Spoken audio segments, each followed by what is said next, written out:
This is Murwillumbah, about 30 kilometres south of Queensland's fabulous Gold Coast and all its magic tourist attractions. But now the town of Murwillumbah on the Tweed River on the far north coast of New South Wales is getting its own tourist magnet, and it's coming from a most unexpected source.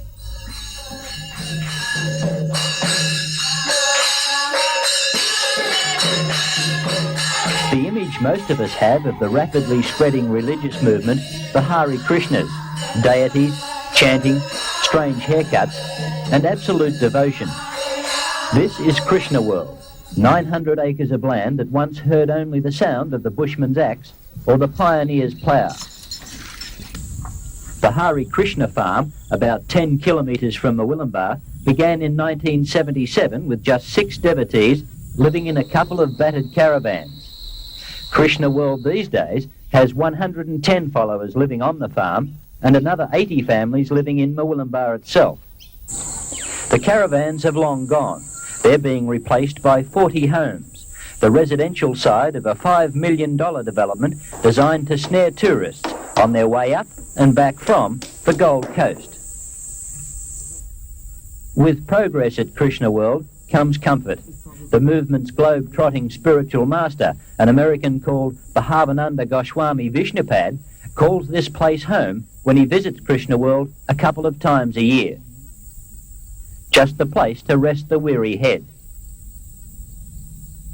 Later this year, Vishnupad will be looking down on a new festival pavilion worth $500,000.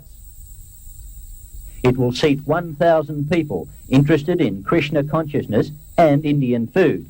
Both are served up in copious quantities at regular Krishna World festivals. There'll also be a massive temple here. Nobody's saying how much that'll cost, but it'll be about as elaborate as you can get without rebuilding the Taj Mahal. The existing temple is by no means at the derelict stage. It's just that interest in the movement by tourists and would-be devotees alike is growing so quickly that more space is needed. It all takes a great deal of cold, hard cash, and according to one of the project directors, Varisha Das, worship and money go hand in hand. Money and religion have always gone hand in hand because it requires funds to develop any kind of enterprise, including a religious one. So money isn't the problem, it's the application of the money. You can use the money to build a neutron bomb and blow people up, or buy 97 Rolls Royces, or you can use it to glorify God and help people. Let's talk about 97 Rolls Royces. A lot of conservatives would say, okay, here's just another religious sect. The Bhagwan went broke and took a lot of people down with him. Why not the Hare Krishnas? Well, for a start, we have a substantial philosophy. It's not a concoction. It's a 5,000-year-old religion. And we're offering something substantial. It's not a fly-by-night group. We have the historical authenticity, and we also have the pure lifestyle and practices to go along with that philosophy. The thousands of tourists expected to take in Krishna World on their jaunts to the more worldly attractions of the Gold Coast can go bushwalking or bird-watching. Soon, they'll be able to take a 5-kilometre drive to the top of Mount Wollumban, a brother of the imposing landmark, Mount Warning. The Krishna leaders are offering tourists a chance to learn a new cultural experience. The Krishna kids who go to school here are learning all the time, about Krishna consciousness, of course, but mostly about the basics. Got so many there you don't know where to start. What's your favourite one? Once bitten, twice shy. Once bitten, twice shy. Who knows what that might mean? Who can think why that would be? The Hare Krishna movement is big business throughout the world.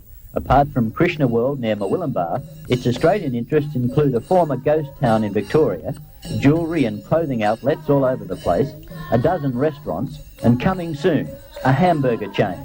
Move over McDonald's. We want to expand gradually, open in every city, and make our veggie burgers more popular than their hamburgers. Once it was fast food.